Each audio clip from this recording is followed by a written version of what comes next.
안녕하세요. 김호준입니다. 이재용 2심, 최순실 1심 재판부는 삼성에는 승계 작업이란 현안 자체가 없었다고 판단했죠. 현안이 없으니 청탁할 일도 없다는 논리입니다. 묵시적 청탁의 가능성마저 없애느라 박근혜 전 대통령 역시 삼성에 현안이 있는지 그 자체를 몰랐다고 재판부는 판단합니다.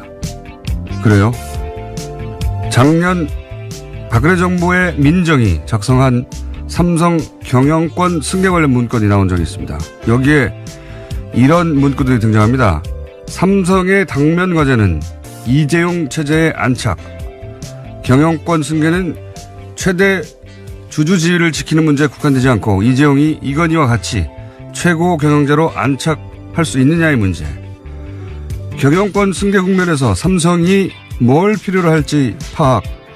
승계 문제는 정부도 상당한 영향력 발휘 가능. 이걸 보고도 어떻게 승계 문제가 삼성 현안인 것을 몰랐다고 재판부가 판단할 수가 있는 겁니까? 어제도 신동빈, 이재용 두 사람 판결이 엇갈린 이유를 해설하는 기사들이 떴습니다. 어떤 기사는 신 회장이 전략을 잘못 세워서 구속됐다고 해설을 합니다. 정말 그게 전문가요? 기자님들도 박근혜 민정의 문건 내용 다 알고 있잖아요. 그걸 보고도 그런 소리가 나옵니까? 그걸 보고도 삼성 현안이 승계 작업이란 걸 몰랐다는 게 이해가 가나요? 솔직히 말이 안 되잖아요. 님들도 다 알잖아요. 삼성이니까 석방된 거라는 걸. 그러니까 적당히 좀 합시다. 적당히. 삼성이 님들의 아빠 아니지 않습니까? 김호준의 친자 확인이었습니다.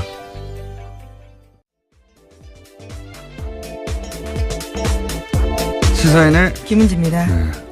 오늘이 설인가요? 내일이 설인가요? 예, 내일입니다. 오늘부터 연휴고? 예, 네. 그렇죠. 빨간 날 시작인데요. 아, 역시 그럼 방송 많이 안 듣는 날이네요.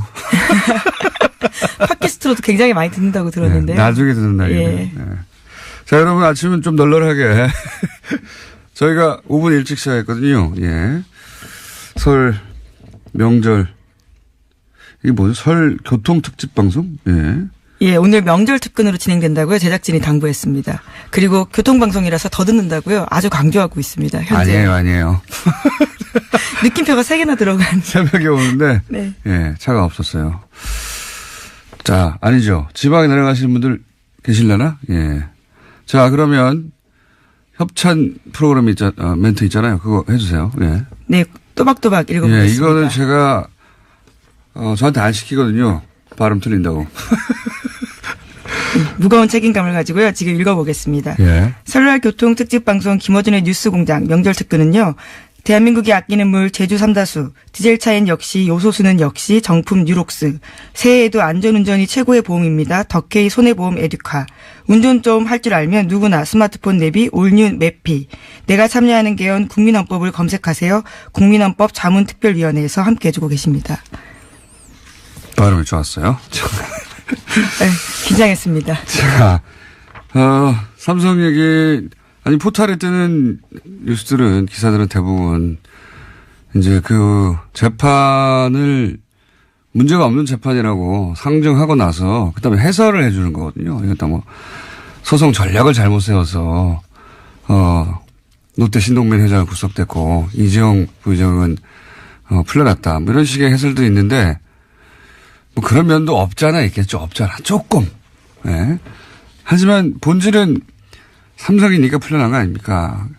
근데 이제 재판부 판결 중에 여러 가지가 이상하고 계속해서 이정열 부장판사하고 짚어가고 있지만 묵시적 청탁. 그러니까 꼭 찍어서 삼성 같은 경우에 뭐 승계 혹은 뭐 롯데 같은 경우에는 면세점 꼭 찍어서 청탁하지 않았다. 그래서 명시적으로 청탁하지 않았는데 묵시적으로도 청탁이 가능하려면 예를 들어서 롯데 같은 경우에 롯데는 이제 면세점이 현안이란 말이죠. 면세점이 현안인데 대통령한테 면세점 해주세요. 그럴 수가 없으니까. 하지만 뭐 어려움을 얘기하면 그것이 면세점을 그렇죠. 의미하는 거라고 상대방도 알고 있다. 모두가 알고 있는 당시의 현안이었습니다. 예. 기업들마다 현안이 있으니까 예. 알고 있다. 그래서 대통령도 롯데 현안이 면사점이라는 걸 알아야 명시적 청탁이 먹히잖아요. 근데 심동빈 회장 같은 경우는 대통령도 박근혜 대통령도 알고 있었다. 이렇게 판단한 거예요. 이게 이제 청탁이 통하려면. 근데 삼성은 몰랐다고 다 털어줘야 되니까 박근혜 대통령 혹은 뭐 청와대 쪽에서 몰랐다 이거거든요. 몰랐다. 근데 제가 오프닝에서도 얘기했지만 민정에서 작성한 문건이 있어요. 그렇죠. 하필이면 또 민정이었습니다. 예, 민정에서 작성한 문건에 보면은 제가 오프닝에서도 얘기했던 내용들 다 경영권 승계라는 얘기가 엄청나게 많이 나옵니다. 구체적으로. 그리고 뭐 경영권 승계 국면에서 삼성이 뭘 필요로 할지를 파악해라. 그렇죠. 굉장히 적나라한 표현인데요. 굉장히 적나라한 표현이에요. 그리고 도와줄 걸 도와주면서 삼성이 더 기여할 수 있는 방안을 모색해라. 그러니까 삼성이 뭘 필요하는지 알아서 삼성이 필요한 걸 해주라는 거 아닙니까? 그리고 우리 뭘 받을까? 그러면서 지금이 삼성의 골든타임이다 이런 말도 합니다. 골든타임. 네. 왕이 살아있는 동안 세자 자리를 잡아줘야 돼. 왕은 이건희 회장이죠. 그렇죠. 예. 그때 이건희 회장이 심근경색으로 쓰러진 지 2달 됐을 때 나온 문건이었는데요. 정말 적나라한 표현입니다. 왕과 왕세자라는 이야기니까요. 이재용 부회장이 세자 아닙니까? 근데 이제 이건희 회장, 왕이 아직도 법적으로 살아있는 동안 세자의 자리를 잡아줘야 한다는 표현이 됩니다. 잡아줘야. 그게 승계 문제를 뜻하는 거죠. 이 표현 정말 적나라한 거예요. 잡아준다. 자리를 잡도록 해줘야 한다는 거 아닙니까? 누가?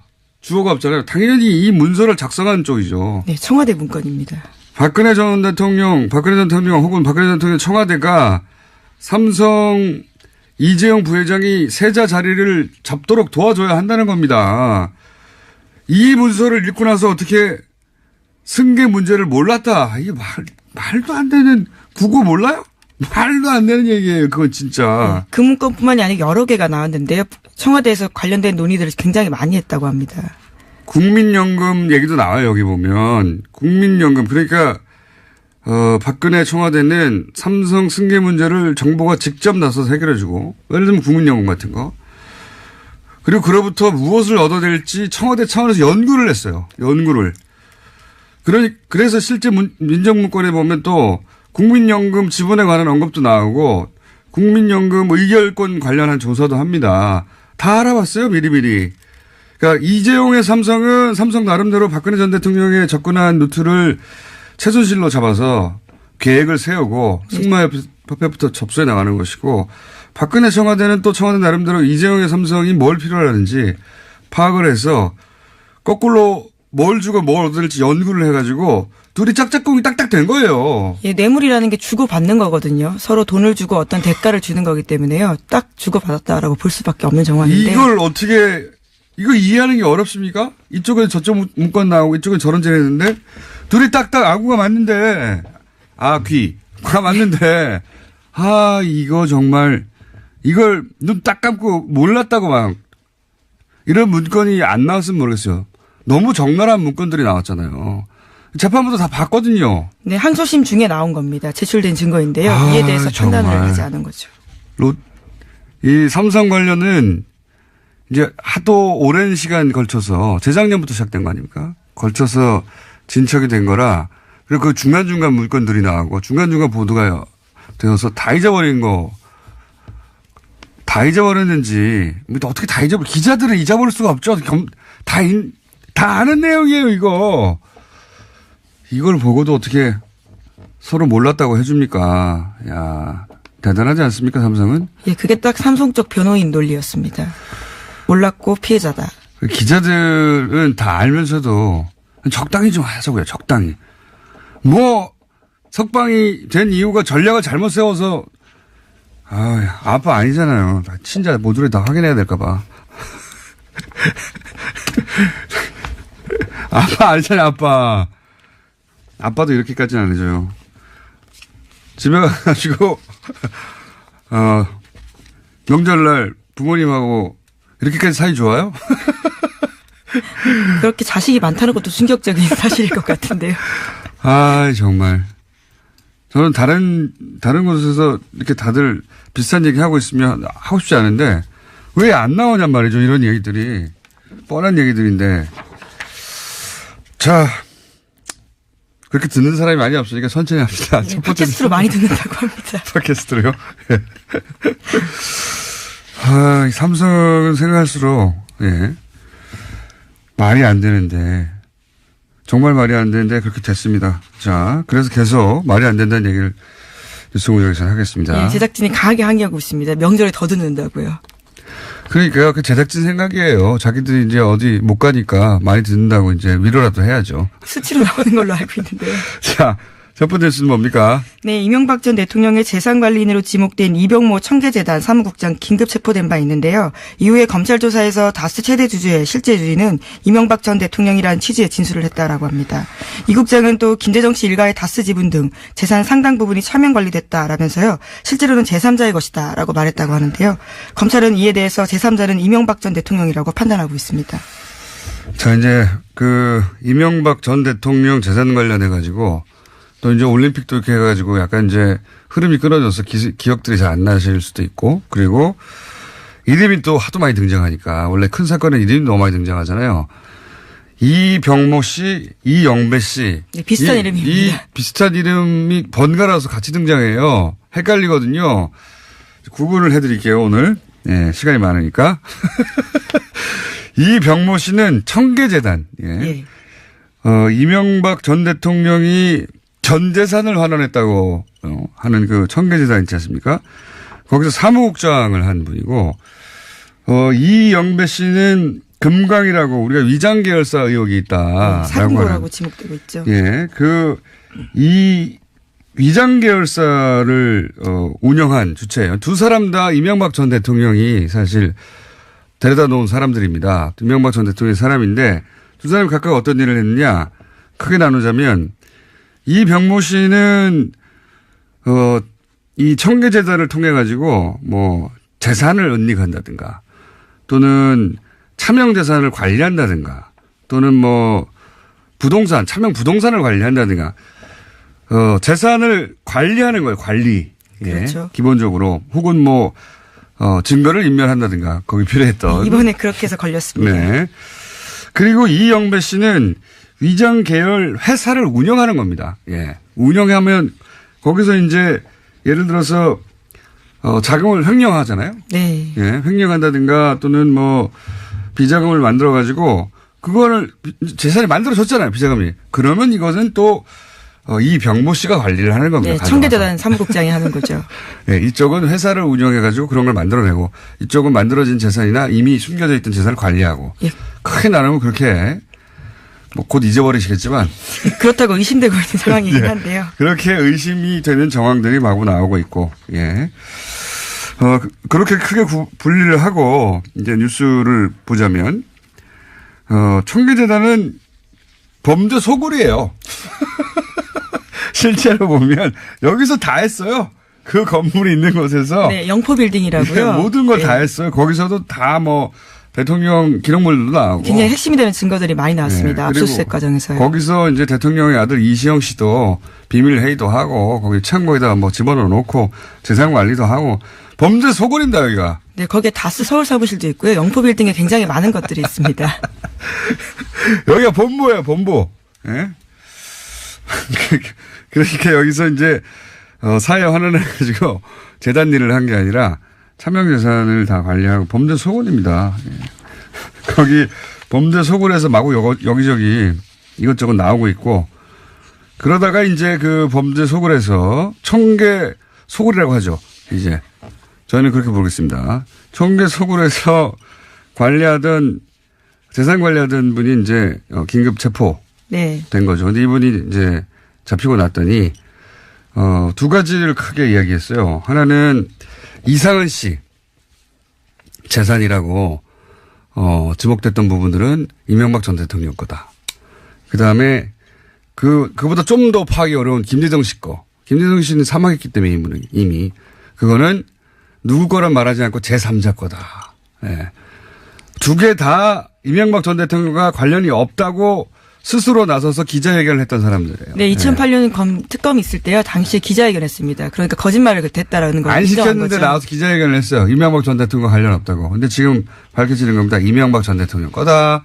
이명박 전 대통령 비자금들을 관리하거나 또는 재산을 은닉하거나 차명 부동산을 관리하거나 뭐 이런 거 다 이쪽에서 다 했다.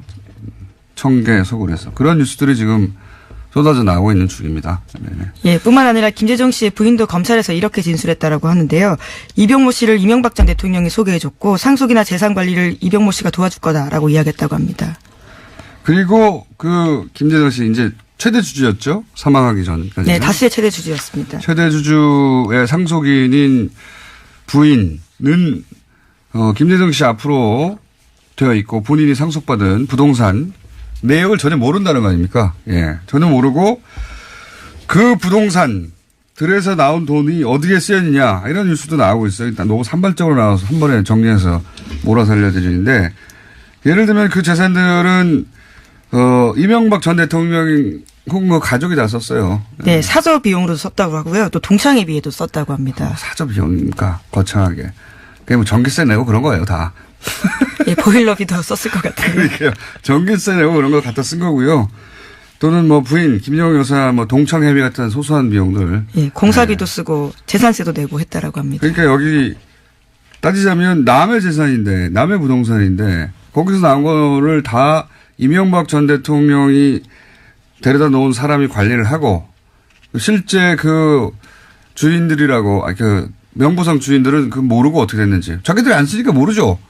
거기서 나온 수익금들은 다 이명박 전 대통령 혹은 전 대통령 가족이 갖다 썼다는 겁니다. 그런 내용이에요. 그러니까 다 이명박 전 대통령 거죠, 다. 그 차명 부동산도. 그렇게 논리적으로 결론 내릴 수밖에 없는 수사 전개 상황이고요. 그러니까 1대 주주, 2대 주주 다스의 재산을 다 누가 관리했냐? 이 청계 소굴의 이병모 씨가 관리를 했어요. 이제는 청계 소굴이라고 불러야 된다 봅니다, 저는. 네, 이병모 국장의 영장이 청구돼서요. 오늘 실질 심사가 있습니다. 자, 오늘 여유가 있어서 천천히 정리를 좀 해드렸어요. 이렇게 그리고 뭐 또 그런 것도 나오고 있어요. 그 이영배 씨 이제 네, 금강 대표인데요. 예, 차명이 아니라 위장이죠 이제. 예, 차명 비자금 아니면 위장이에요, 관리했다고 여기서는 다. 의심되는. 예, 차명 아니면 위장인데 위장 계열사를 이제 운영해가지고 위장 계열사를 운영하는 목적은 크게 두 가지죠. 거기서 돈을 빼내려고. 아니면 나중에 그 회사를 우회 승계. 그 이시영 씨에게 우회 승계 하는데 어떤 역할을 하게 하려고 실제 우회 승계 위장 계열사들이 이용되고 있죠 지금. 네, 뉴스공장에서도 여러 차례 말씀드린 바가 있는데요. 이에 대해서 승계 과정에서 다수 협력사들이 무상으로 혹은 아주 저리로 돈을 빌려줬다라는 겁니다. 그러니까요. 이시영 씨 회사가 아닌데 다스 혹은 다스 관계사들이 돈을 막 주는 거예요. 갖다 쓰라고. 100억대를. 예, 담보도 없이 예, 막 갖다 쓰는 겁니다. 그러면서 SM이라고 예, 이것은 일요신문의 특종이죠 사실은. 네, 그렇죠. 굉장히 훌륭한 특종을 했는데 아주 빠르게 했었습니다. 예, 아주 큰 특종을 했는데 이 특종을 하게 된 계기가 참 재밌습니다. 네, 주진우 기자하고 저하고 이제 팟캐스트를 하나 하고 있거든요. 김용민 씨하고. 예. 맨날 좀 그리고 뉴스공장에서도 계속 그 다스 얘기를 작년 9월입니까? 10월부터 했지 않습니까? 예, 9월부터 했죠. 예. 예, 올해도 됐네요. 그때부터 계속 다스 누구감기 하고 있었는데 이 방송을 듣다가 이 기자가 나도 저런 거 한번 해보고 싶다. 예. 추석 때였다고 해요. 예. 뒹굴뒹굴 하다가 문득 생각이 나가지고 막 뒤져보기 시작했는데 거기 떡 걸린 거예요. 이분이 저는 기자상을 큰 걸 받아야 된다고 생각하는 게 거기서 이시영 씨를 통한 우회 승계가 터져나오기 시작한 겁니다. 큰 줄기거든요, 이거. 안 그랬으면 다스가 문제가 돼도 다 우회 승계해가지고, SM이죠? SM이 그때 막 주변 위장 계열사들 혹은 관계사들을 먹고 있었거든요. 예, 몸집 그렇죠. 키우기. 그게 딱 걸린 거예요. 예. 그런 뉴스들 또 계속 나옵니다. 예. 네, 이제 검찰도 그에 대해서 판단을 했다라는 건데요. 사실관계들을 확인했다라는 겁니다. 그러니까요. 요거는 그분의 특종입니다. 그분의 특종이고 거기서 줄기를 치고 있는 것이다. 전부 다. 큰 건입니다. 아주 정말. 상받아야 돼요. 자, 뭐 관련 뉴스가 많은데 지금 얘기한 것들이 다 들어온 뉴스입니다. 전부 다. 예. 이시영 씨는 또 연일 증거인멸하고 있다고 지시하고 있다고. 증거인멸의 혐의 혹은 시도한 정황이 보인다라고요. MBN이 보도하고 있습니다. 이거 하면 할수록 구속 확률이 무척 높아지는 겁니다. 예. 자, 그 다음, 삼성으로 또 넘어가 볼까요? 네, 서울중앙지검이 오늘 이학수 전 삼성그룹 부회장을 피의자 신분으로 소환 조사합니다. 다스의 미국 소송 비용을 대신 내줬다. 그러니까 뇌물공여 혐의 때문입니다. 이학수. 네, 외국에 있다고 알려졌었는데요. 이제 들어와서 조사를 받을 거라고 합니다. 이것저것 준비하고 오셨겠죠. 예. 이건 말이죠. 이재용 부회장이 한 1년 정도 더 살고 털었으면 사실 삼성의 이미지로나 예. 본인의 위상으로나 우리나라 사람들 그런 게 있거든요. 한 2, 3년 지났는데 그럼 고생했다 뭐 이러고 그럼 이런 게 있어요. 그래봐야 2년 6개월인데 1년 6개월만 더 있으면 되는데 저는 이재용 삼성 부회장을 풀어주느라 했던 무리수들 이 새로운 판도라의 상자를 열었다고 봅니다. 그 중에 하나가 다스 예. 다스 미국에서 돈 돌려받을 때, 그러니까 스위스에서 김경준 씨 계좌를 통해서 돈 돌려받는 소송을 미국에서 할 때 그 소송 비용을 삼성에 대줬다는 거 아닙니까? 이 혐의가. 네, 미국의 대형 로펌에 돈을 내줬다라는 건데요. 예, 대형 로펌이 돈도 안 받고 해줄 리는 없고 누군가한테서 받았을 텐데 그걸 삼성에서 받았다고는 단서를 지금 검찰이 잡은 거 아닙니까? 예. 이거는 박근혜의 승마 지원, 이명박의 다스 지원 이런 구조로 똑같이 반복되게 돼 있어요. 삼성은 또다시 제3자 뇌물죄 혹은 직접 뇌물 이걸로 끊임없이 언론에서도 언급되고 다시 법정으로 끌려나가고 어디까지 갈지 모르겠으나 감옥하고 말았어야 하는 겁니다. 예, 피해자라고 하기엔 너무나 적극적이고 또 아주 이득을 많이 본 대상이 되어버려서요. 자, 판도라의 상자를 스스로 열은 겁니다. 그러니까 이재용 부회장 하나 때문에 삼성 전체가 피해를 보고 있는 거예요. 삼성 이름이 끊임없이 거론되지 않습니까? 끊임없이. 삼성이 여기서 입는 글로벌한 브랜드 이미지에 하나 어쩌고저쩌고 하는 건 다 이재용 부회장 한 사람 1년 정도 감옥에서 더 있는 걸 못 봐서 이런 거예요. 자, 다음 뉴스는요? 시간이 벌써. 네, 천천히 하다 보니까요. 뉴스를 몇 개 못 하게 됐어요. 2개밖에 안 했는데. 너무 자세히 설명해 주다 보니까. 네. 자. 이명박 정부 당시 국군기무사령부가 2012년 대선과 총선에 개입한 정황을 포착하고요. 수사 중이라고 국방부가 어제 밝혔습니다. 특히 기무사가 정부 정책을 비난하는 인터넷 아이디 1000여 개를 수집해서요. 이명박 정부의 청와대에 보고한 정황이 드러났다라고 합니다. 이런 뉴스들은 잘 보시면요. 스리슬금 나오는 뉴스인데 기무사가 직접 댓글 조직을 운영했다 하는 명확한 뉴스가 잘 안 나왔어요. 지금 이때까지는 국방부 산하의 사이버사령부. 그렇죠. 주로 사이버사였습니다. 사이버사령부 그리고 아니면 그전에 누구나 다 아는 국정원 이 두 가지가 주로 거론됐는데 이번에는 기무사입니다. 기무사. 그렇죠. 그것도 언론 보도가 아니라 국방부가 확인을 한 사실입니다. 이때까지는 기무사가 이렇게 확인된 적이 없어요. 그리고 그 아래 기무사의 댓글 조직은 스파르타라고 불렀다고 해요. 자기들끼리. 그렇죠. 500명 규모였다고 합니다. 500명. 엄청 큰 규모예요. 500명. 지금 저 밖에서 끝내라고 난리네요. 시간도 많은데 자꾸 끝내라고 그러나. 살아도 많이 안 됐는데. 어쨌든 자. 그리고 또 한 가지 여기서 줄기를 칠 수 있는 곳이 경찰입니다. 네, 그렇죠. 경찰과도 공조를 했다라는 내용이 있습니다. 그러니까요. 지금 여기서 뭘 했다는 거냐면 유명인들을 관리하고 어쩌고는 다 국정원 관리했던 뉴스잖아요. 그게 아니라 여기서는 개인들. 민간인 일반인들이죠. 일반인들 커뮤니티에 글 쓰는 사람들 있지 않습니까? 유명한 커뮤니티들 많죠. 또는 포탈. 여기에 개인들을 찍어가지고 괴롭혔다는 거예요. 한마디로. 심지어 아이디를 블락시키고요. 트위터 본사에다가도 이르고 이런 식으로 했다고 개인 합니다. SNS는 폭파시키려고 노력하고 괴롭히고 그런 거를 말이 됩니까 이게? 국방부 산하에 정보 조직이 나와서 500명이 떼거리로 덤볐다는 거 아닙니까? 어떻게 버팁니까 개인이? 국방부, 그러니까 기무사도 이렇게 했죠. 사이버 사령부도 이렇게 했죠. 국정원도 이렇게 했죠. 지금 앞으로 나올 것은 경찰이에요. 경찰. 네, TF가 어제 발표한 내용인데요. 경찰청과 기무사가 어떻게 통보받고 조치했는지를 공조해서 확인하겠다라는 겁니다. 대단합니다. 검찰과 공조해서요.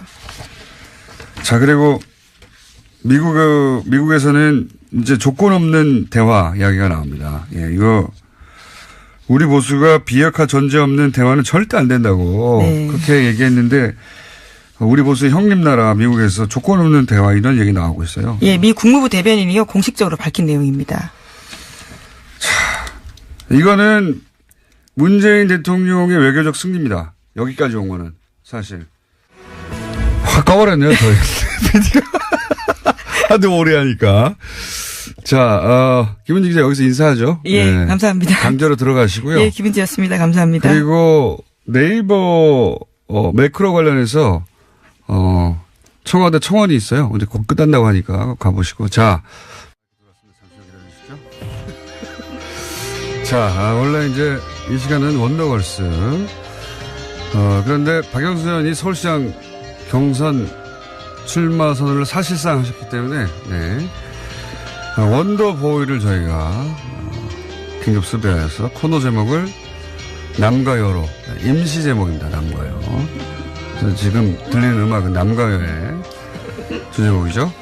자, 새로 오신 분 먼저 오늘은 소개해드리겠습니다. 민주당의 송영길 의원 나오셨습니다. 네, 안녕하십니까. 송영길입니다. 그리고 서라운드 방송을, 입체 서라운드 방송을 그동안 구해해 주신, 자유한국당의 나경원 의원 나오셨습니다. 안녕하십니까. 네, 안녕하세요. 네. 이런, 아마도 상상하지 못하실 조합, 예. 두 분, 굉장히 어려워요. 예. 선수도 맞춰야 되고, 남녀도 맞춰야 되고, 잘 안 맞습니다. 국회의원들도 선수가 안 맞으면 한쪽이 안 나오거든요. 우리, 일반인들, 국민들은 그런 의식이 머릿속에 없는데, 예. 그죠? 그런 게 있죠? 예. 상대가 누군가요? 누구 말했었는데, 선수가 한 선수 정도는 몰라도 두 선수 정도 차이 나면 안 나와요. 군번이 아니다, 가치는. 그래서 저 군번 맞췄습니다. 두 분이 원래 좀 잘 아시죠? 네, 우리 초선 때, 제가 초선 때 송 의원님이 저희 옆방이셨어요. 의원실 옆에 옆방이요? 옆방. 그래서 참 고마운 게 가끔 이렇게 들르시면서 그때 이제 저희는 야당이고 힘없는 야당이고 여당 재선 의원이셨죠. 그런데 꼭 들러서 인사도 잘해주시고 가끔 또 카톡으로도 이야기를 나누는 제가 좋아하는 분입니다.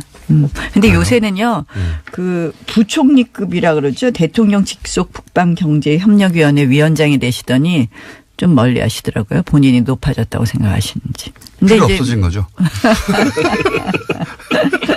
아니, 전 사실입니까? 그런 분은 아니시라고 봅니다. 송 의원님은. 사실입니까? 예, 요즘에는 잘 소통을 못했습니다. 예, 사실이군요.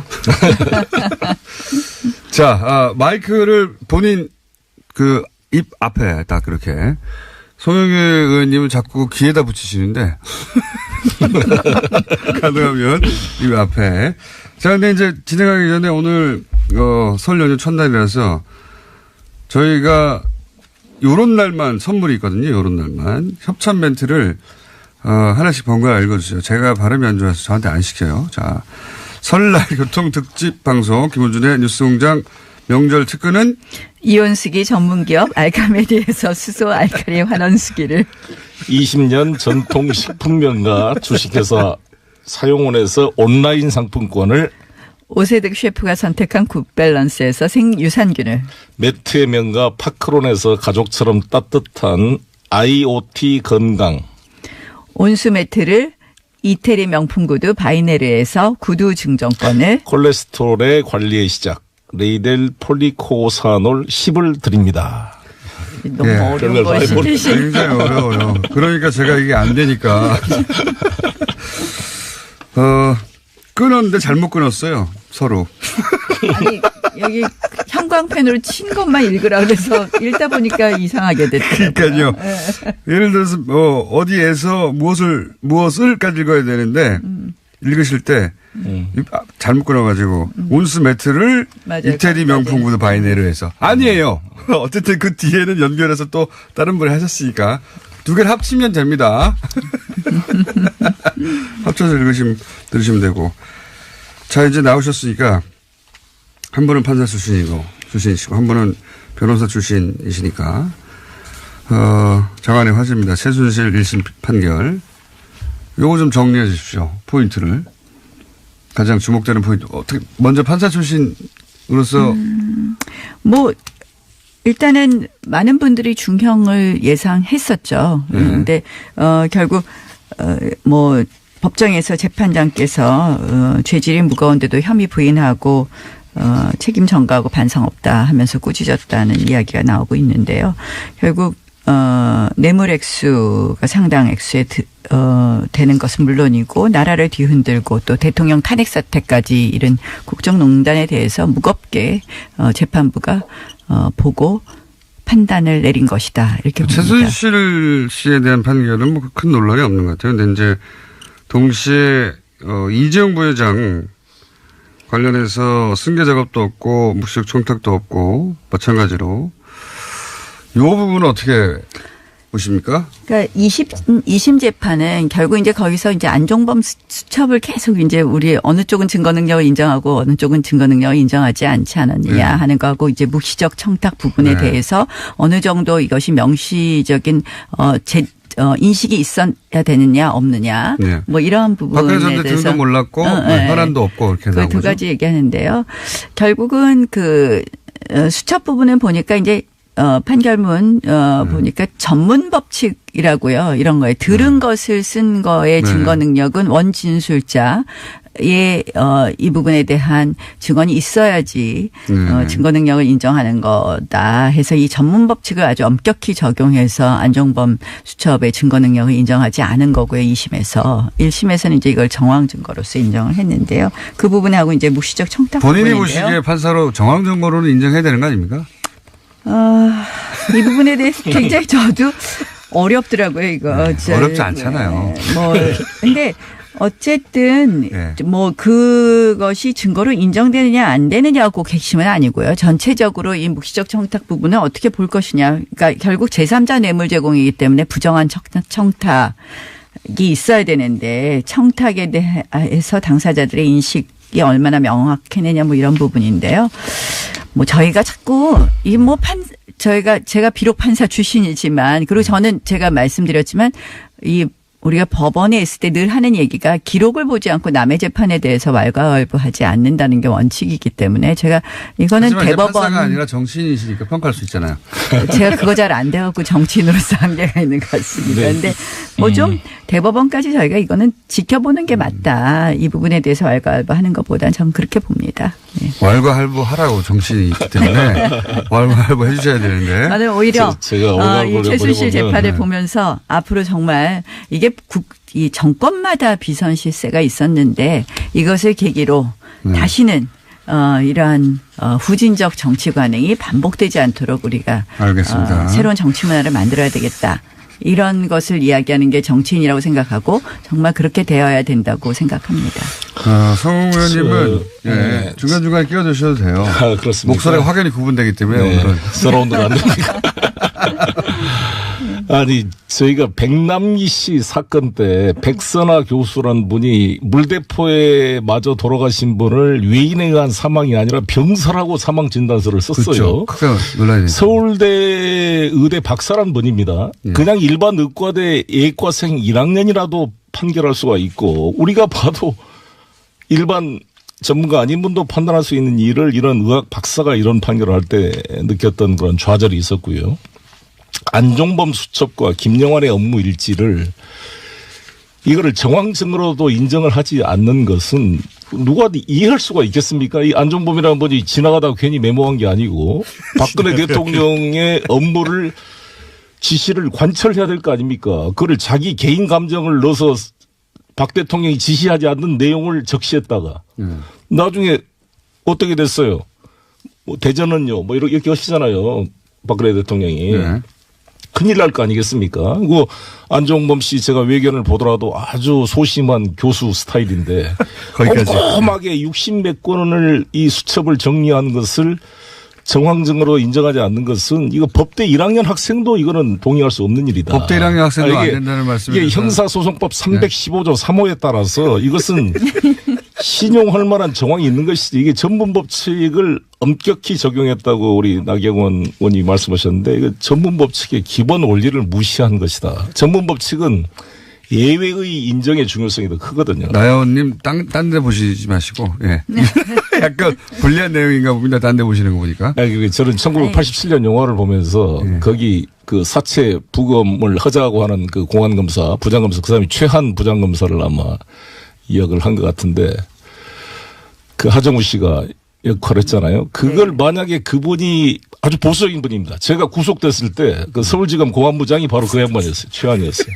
그래서 내가 별로 그분에 대한 인상이 안 좋았는데 87년 영화를 보면서 보수적인 분은 인상이 안 좋으십니까? 아니, 근데 본인이 구속됐기 때문에. 제가 그때 구속됐거든요, 거기서. 네, 사감이죠, 사감. 근데 그분이 보수 진보를 떠나서 검사로서 최소한 뭔가 변사체의 이런 살해의 범죄의 혐의가 있는 시신에 대해서 부검을 하지 않는 것은 있을 수 없는 일이거든요. 그걸 지켰기 때문에 이게 된 거잖아요. 그러니까 마찬가지로 안종범 수첩이나 김영한 이분도 제가 잘 아는 분이에요.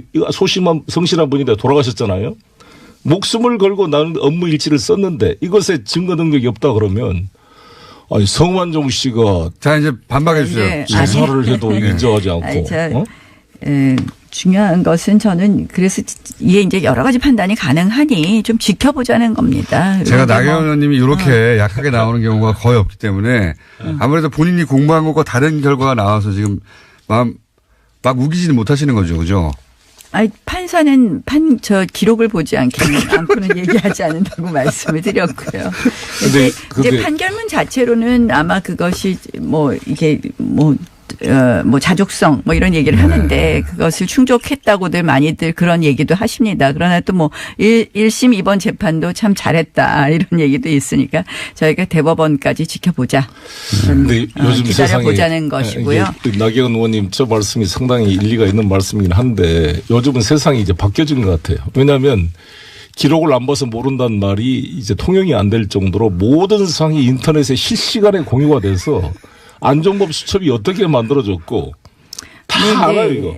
꼭 판사가 아니라도 일반인도 다 알아요. 수첩 하나만으로 판단하는 건 아니니까요. 다른 종합 증거가 있기 때문에 저희가 수첩에만 집중해서 얘기하는 것도 저희가 잘못 볼 수 있는 거거든요. 저희가 모든 것이 인터넷 실시간으로 중계가 된다고 하더라도 그 기록이 어떻게 편철됐고 어떤 부분이 증거로 채택됐느냐 이 부분에 대해서 우리가 더 봐야 되는 거거든요. 그래서 저는 반박 포인트 잡았어요. 저는 사실은 말이 술술 나오시는 겁니까?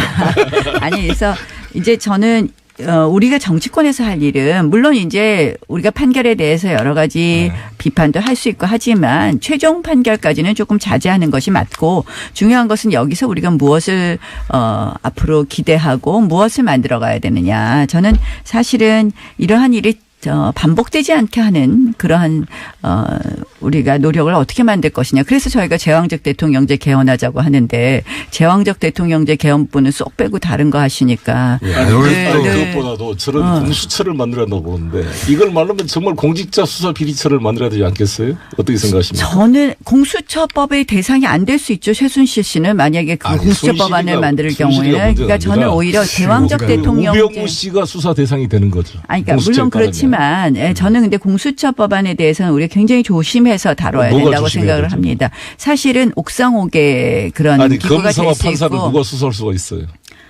검사가 수사할 수 있어요? 아니 검사와 판사를 수사를 해야죠. 아니 공수처를 만들지 않으면 검찰 조직이 판사 검사 수사하기가 쉽지가 않습니다. 어쩔 수 없이 판사님이 지나가다 음주운전에 걸린다 그러면 모르지만 수사하기 쉽지 않아요.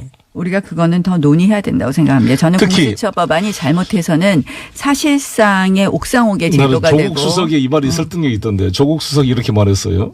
자신이 우병우처럼 해도 수사하지 않겠다는 거냐. 이런 말을 했단 말이에요. 어느 정권이 스스로 자기를 수사해달라고 기관을 만들 수가 있겠어요. 참 이게 저는 문재인 정부가 대단한 정부라고 보는 게 자기 청와대 수석들 수사해라는 거 아닙니까? 또 다른 칼을 갖고 싶어 하는 거죠. 공수처법만 잘못 만들면. 공수처장도 야당한테 추천권을 주겠다고 우원식 대표가 이야기했잖아요.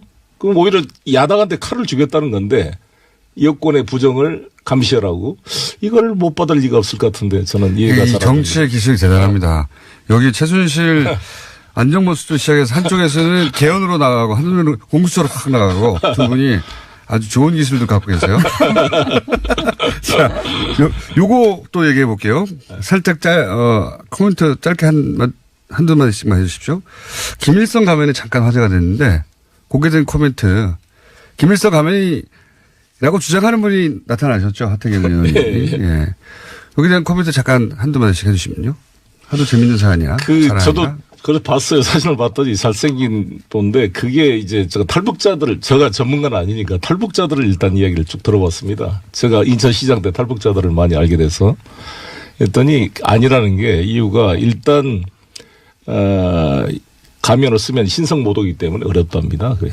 그리고 밑에 깔고 있고 이렇게 될 수가 없는 거고요. 옛날에 우리 진짜 아시안 게임 때인가요? 그 비에 젖은 플랜카드에 있는 김정일 사진을 보고 막 버스에서 내려서 그거를 막 부둥켜하고 깜짝 놀랐는데 야, 저 정도에 저렇게 다루는구나. 그리고 원비어도 무슨 신문도 깔고 앉았다고 구속됐다는 거 아닙니까?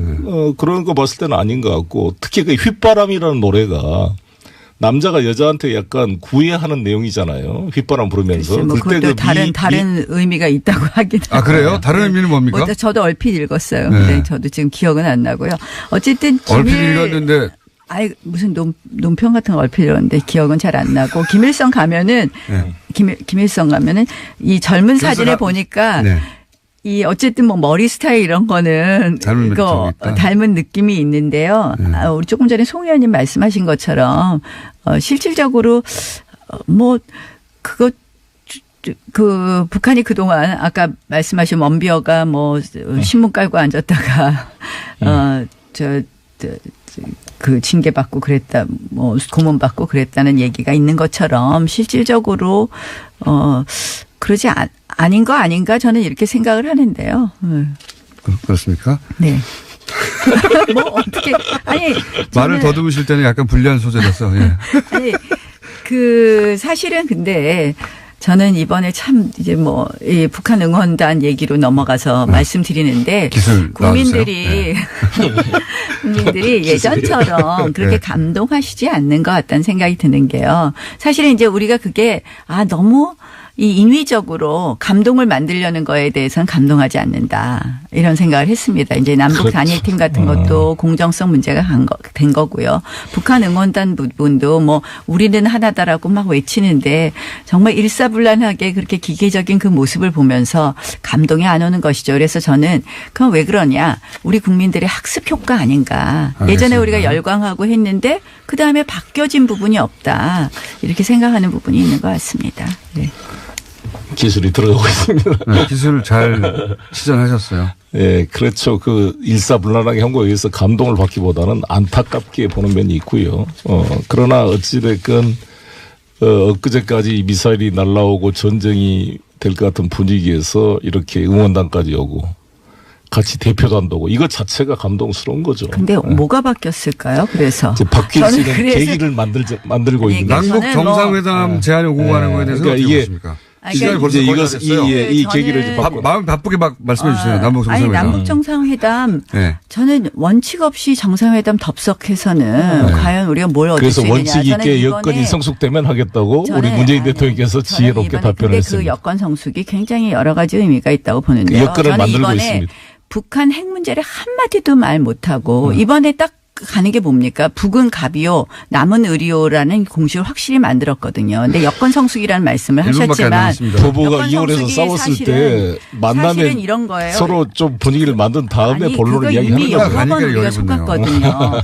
그러니까 여건 성숙이라는 것이 결국은 미국에게 북한은 뭐 핵실험 지금 이제 미국과 긴밀히 그만하겠다 협의를 이런 하고 정도 있는 조건 중입니다. 받아들이고 미국한테 한미 군사 훈련을 갖다가 중단해라 뭐 이런 요구를 하게 된다면 저희는 돌아올 수 없는 강을 건널 수밖에 없다 이렇게 생각을 합니다. 그래서 결국 북한이 이제는 작전을 바꿨잖아요. 통미복남이 아니라 이제 통남 복미의 작전으로 바꿨다고 생각을 그것을 하는데요. 우리는 잘 결국은 활용해서. 우리가 이 만남이 중요한 게 아닙니다. 과연 북한 핵 문제를 어떻게 할 것이냐. 핵 폐기를 전제로 하는 만남이 될 그것도 수 만나야 있도록. 이야기가 될 거 아닙니까? 아니, 그 말도. 그렇게 했는데 속은 게 여러 번이기 때문에 지금 그거 안 하겠다는 거 아닙니까? 그래서 전쟁할 저는 수는 없기 때문에 이것을 전쟁을 할수 없다는 것은 계기를 누구도 만들어서 동의하죠. 저는 그런데 변화를 시켰나 봅니다. 북도 지금 필요에 따라 이렇게 나오고 있는 거기 때문에 필요하죠. 이 여건 대북 성숙을 제재의 위해서 효과가 저는 있기 때문에 본인들이 이제는 더 이상 그렇죠. 그러니까 어쩔 수 없다 하고 우리가 제재와 나왔는데 대화를 그건 통해서 뭡니까? 했다는 게 제재를 잘 했기 때문에 그게 가능했던 거거든요. 잠깐만요.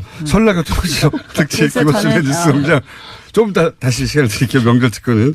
대한민국 아끼는 물 제주 삼다수, 디젤 자연 역시, 요소수 역시, 정품 유록스, 새해도 안전 운전이 최고의 보험입니다. 더케이 손해보험 에듀카, 운전 좀 할 줄 알면 누구나 스마트폰 내비 올류 매피, 내가 참여하는 개헌, 국민헌법을 검색하세요. 국민헌법 전문 특별위원회가 함께합니다. 여기까지 하고요. 자, 계속 싸우십시오. 계속 롱드가 되는 거예요. 그래서 남북 정상회담. 근데 이제 미국에서도 걱정 좀 많이 전형적으로 됩니다. 나오고 있지 않나요? 남북. 어제 NIT에서 문재인 대통령의 승리다 이렇게 기사 제목이 나왔는데 남북 관계는 말이죠. 미국의 어떤 트럼프, 매티스 누구보다도 우리 대한민국 정치인의 정부가 더 전문가입니다. 우리가 미국을 설득하고 끌고 가는 정책을 펼 수밖에 없고요. 그 과정에서 약간의 견해차가 있더라도 저는 설득에 갑니다. 미국이 왜 문재인 대통령을 신뢰하느냐. 이분은 약간 자신들하고 견해가 다르더라도 인격적으로 훌륭하고 솔직한 분이다. 그래서 인정을 하고 있습니다. 빨리 말씀하셔야 돼요. 생각이 너무 다르셔서 그래서 제가 이제 조정이 되는 겁니다. 항상 미국과 생각이 일치할 수는 없습니다. 왜냐하면 우리가 서로 다르기 그렇죠. 때문에. 생각이 다를 수 있는데 가장 중요한 것은 지금 이 정부는 북한 핵 사태의 본질을 호도하고 있기 때문에 제가 걱정하는 거예요. 그러니까 어떻게 되고 있냐면 마치 북한이 핵을 개발한 것은 미국 나경원 때문이다라는 의원님. 북한의 논리로. 정치 구단주. 예. 이제는 당명이 바뀌었습니다. 민주평화당 박지원 의원님 스튜디오에 나와 계십니다. 안녕하십니까? 안녕하십니까. 예. 새해 복 많이 받으세요. 요즘 기분이 계속 좋으셔가지고. 예. 다른 얘기 하기 전에 제가 협찬을 먼저 해야 되는데, 이거 보고 계시죠? 협찬. 네네네. 저랑 한 줄씩 읽으시죠. 제가 첫 번째 읽겠습니다. 설날 교통 특집 방송 김우준의 뉴스공장 명절 특근은 대한민국이 아끼는 물 제주 삼다수. 디젤 자연 역시 요소수는 역시 정품 유록스. 새해도 안전 운전이 최고의 보험입니다. DK 손해보험 에듀카. 더케입니다. 운전 좀 할 줄 알면 누구나 스마트폰 내비 올류 매피. 내가 참여하는 개헌 국민헌법을 검색하세요. 국민헌법 자문특별위원회에서 함께 해주고 있습니다. 네, 여기가 있습니다. 저보다 훨씬 발음이 좋으시네요. 에듀카라고 돼 있는데 더라고? 아, 더케이 손해보험인데 DK라고 읽으셔가지고 제가, 예. 네, 혼나거든요. 네. DK나 더커이나. 자, 여기는 돈 더 받아야 되겠어요. 여러 분 해가지고. 자. 이제 당명도 확정되고, 예, 완전히 결별했습니다. 사실, 개문발차 말씀하셨는데, 결국 개문발차해서 말씀하신 대로 됐습니다. 민주평화당, 그리고 바른미래당, 이렇게 출범했어요. 바른미래당. 우리는 민평당. 예. 거기는 밤이당. 밤이당. 예. 그래서 당명을 다 읽어달라고 하는 것 같아요. 그죠? 그렇죠. 예. 네, 밤이당. 그런데 언론에서 예.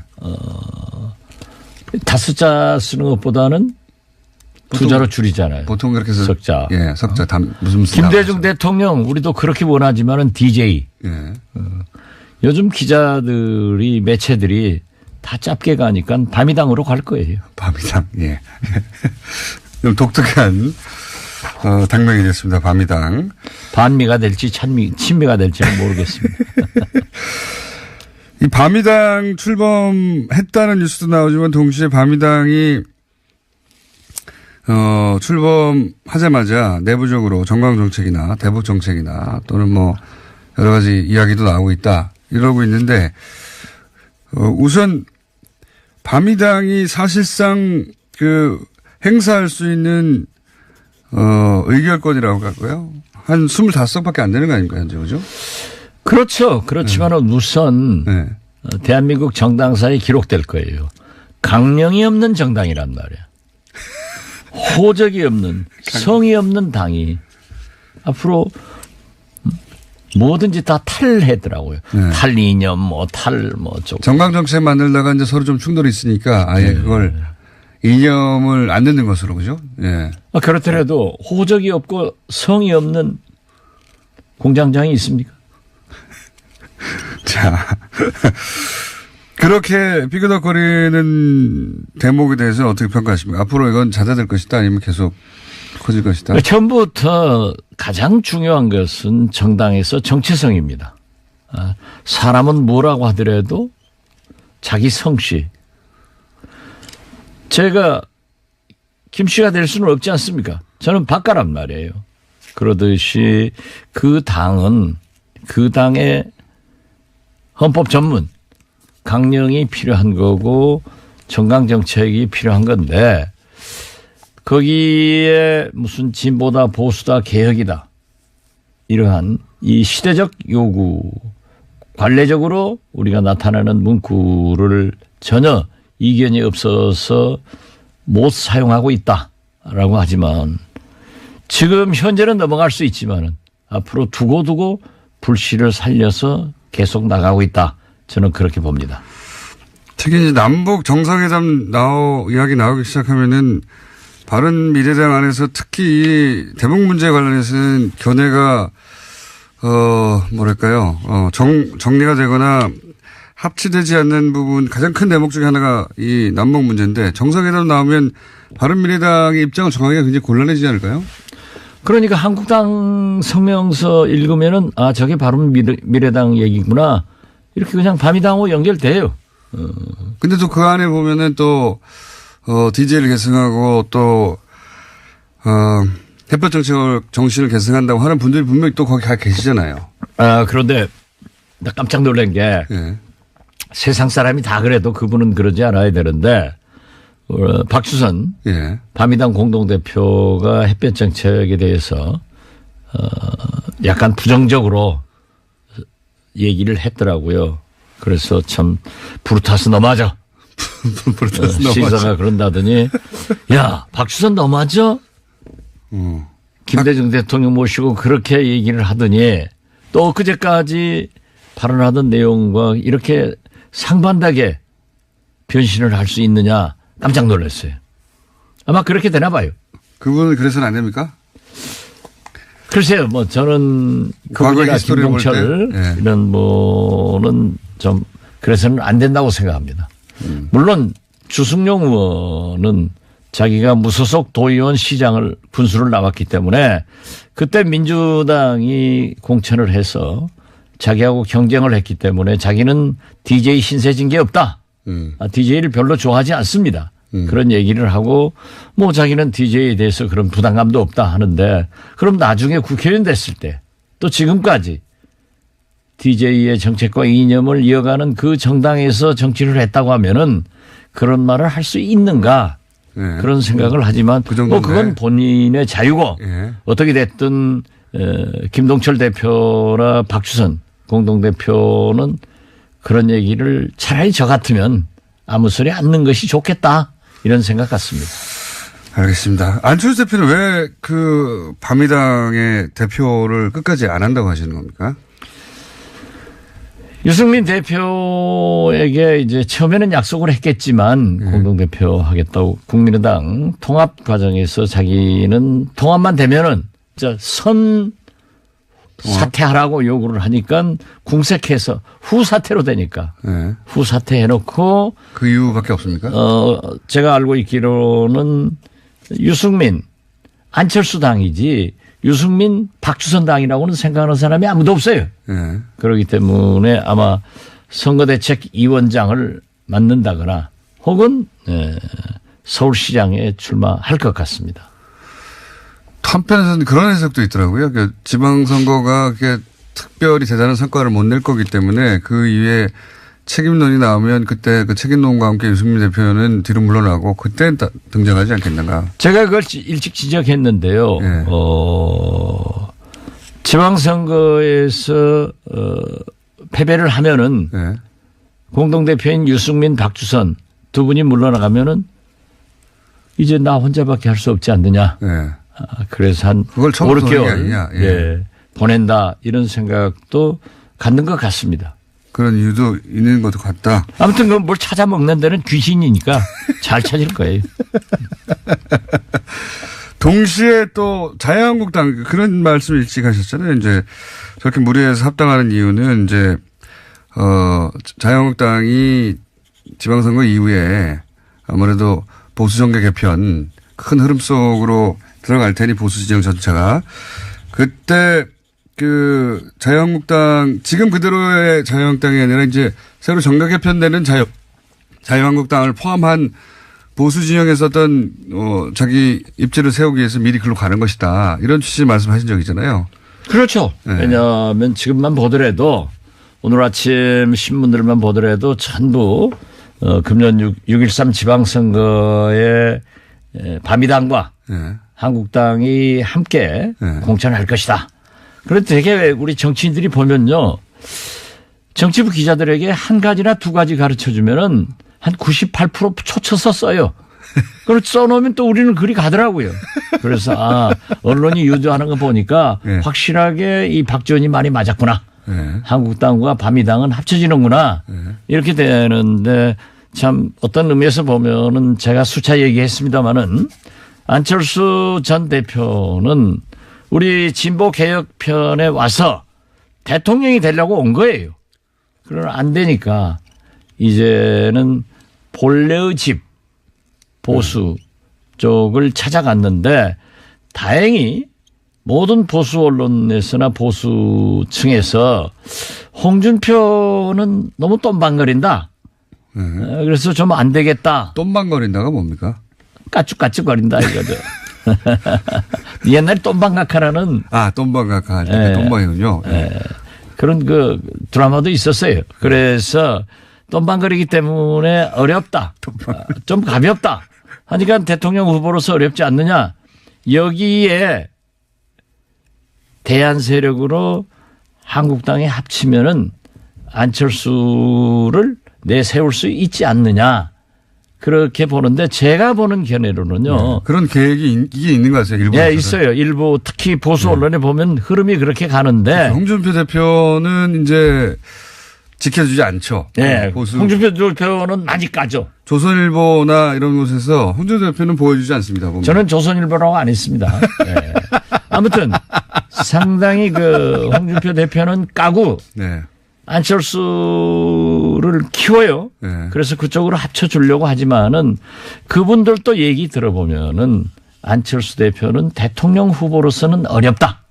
그렇기 들어보셨습니까? 때문에 그럼요. 좀 저야 뭐 밤새내 돌아다니는 게 그거지 뭐. 들어보면은 네. 역시 네. 유승민 대표를 대통령 후보로 생각하는 또 그룹이 또 있습니다. 그룹들이 많아요. 그 유승민 또 괜찮지 않아요. 보수의 이게 배신자 이미지가 크긴 하지만 그것만 잘 극복하면 또. 그게 이제 박근혜 대통령을 배신한 건데 거기를 이제 대구 지방에서 지금 뭐 다음 차기 국회의원도 어렵다 하는 얘기를 대구 분들 만나면 많이 얘기하지만은 그래도 유승민 대표가 우선 안철수 이기고 또 형식적으로 전라도 출신인 박주선 데리고 있고 홍준표까지 안철수로 하여금 이재희 시키는 거죠. 오랑캐 역할로 오랑캐를 친단 말이에요. 그러면은 그 다음에 유승민이 올라갈 수 있지 않느냐 이런 분석들을 내는 게 많아요. 그러니까 한쪽 그룹에서는 홍준표 대표가 보수의 적자로서 다음 대선까지 끌고 가긴 어려우니 홍준표 대표는 이번 지방선거까지만이라고 생각하는 그룹이 있고 그럼 누구냐 그 다음은 한쪽 그룹에서는 안철수 대표를 끌고 와서 여기 보수 적자를 세우자. 또 한쪽에서는 아니다. 유승민 대표를 세우는 게 맞다. 이런 두 가지 정도의 큰 흐름이 있는 겁니다. 그래도 아무래도 안철수 가지고는 지난번에 해보니까 안 되겠더라.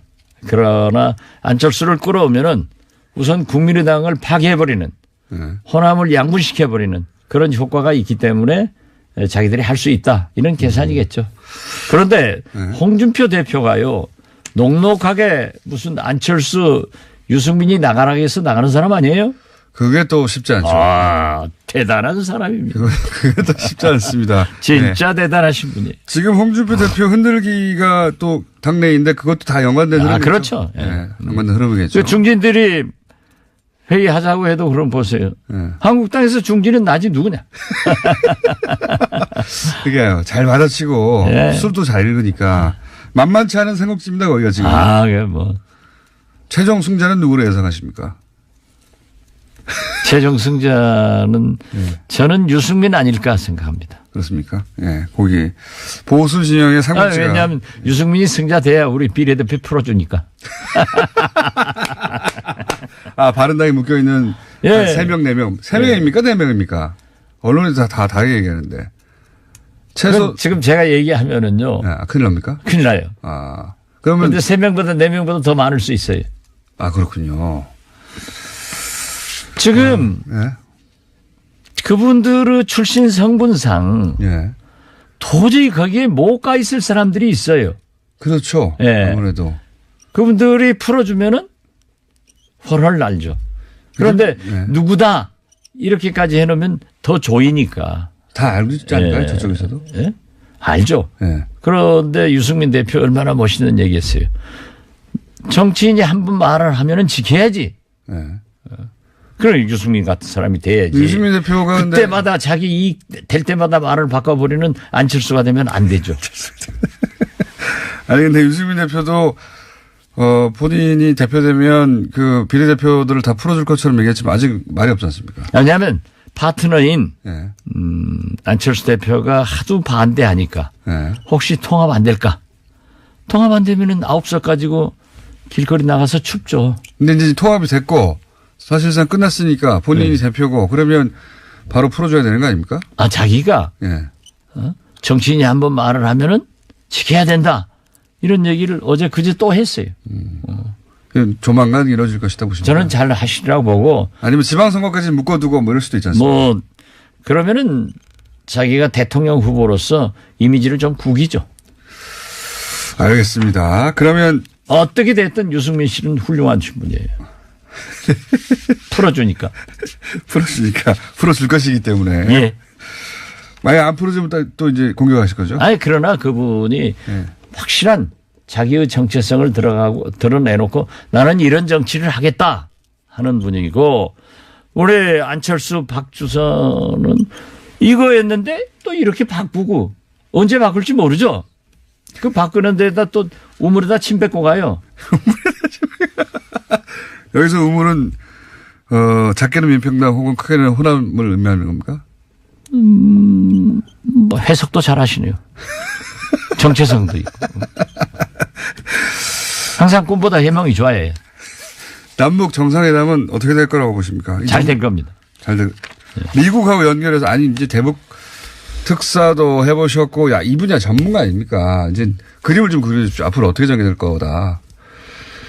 저는 이번에 사실 평창 동계올림픽이 일부 한국 땅에서나 밤이 당에서는 평양올림픽이다. 이렇게 폄하를 했지만 펜스 부통령이 오니까 김영남 위원장이, 이방카가 온다니까 김여정 부부장이 왔는데 그 김여정 부부장이 예의 바르면서도 미소 지으면서도 문재인 대통령에게 김정은 위원장의 특사 자격으로 초청 친서를 가져온 것은 대단히 잘된 일이다. 외신에서도 김여정 부부장이 외교전에서 압승했다. 뭐 이런 식의 완전히 그냥 펜스 부통령은 찌그러지고 김여정이 그냥 스타가 됐다 하는 식으로 보도는 됐지만은 우리는 그걸 즐겨 해서는 안 돼요. 우리한테 가장 필요한 것은 미국입니다. 그래서 제가 2000년 6.15 남북 정상회담 밀사 특사 할 때도 가장 중요한 것은 한미 동맹과 한미 협력, 이해 이런 것이 필요하기 때문에 저는 오래전부터 문재인 대통령이 막 집권해서 남북관계 얘기할 때부터 그 남북관계 개선을 위해서는 무엇보다도 한미 동맹을 강조하시고 신뢰를 가져야 된다라고 했는데, 지금 제가 볼 때 이 1년의 문재인 대통령 발언을 볼 때 상당한 신뢰를 한미 간에 가지고 있다. 그리고 조율을 해서 이런 얘기를 하고 있다. 그 일례가 수백 명의 북한 응원단이건 태권도 단이건 내려왔잖아요. 그리고 심지어 최희 체육지도위원장은 유엔 안보리 제재 대상 인물이란 말이에요. 이런 분들도 미국의 협력과 이해가 없었으면 안보리에서 유예시켜 주겠어요?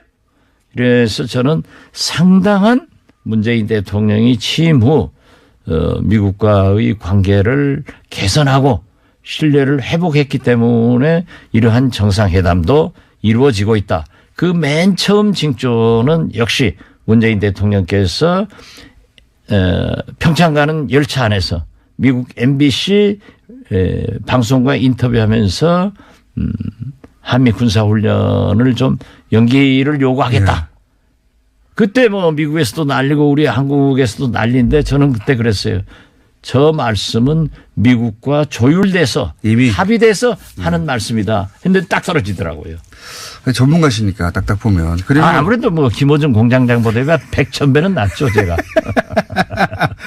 게다가 또 최근에 이제 예전에 같으면은 북핵 문제를 거론하지 않는 혹은 비핵화를 전제하지 않는 대안은 없다. 뭐 이런 식의 아주 강한 조건을 달다가 어제 오늘 미국에서 나오는 이야기는 일단 뭐 조건 없이 일단 만나서 기본적인 대화를 할 수 있다.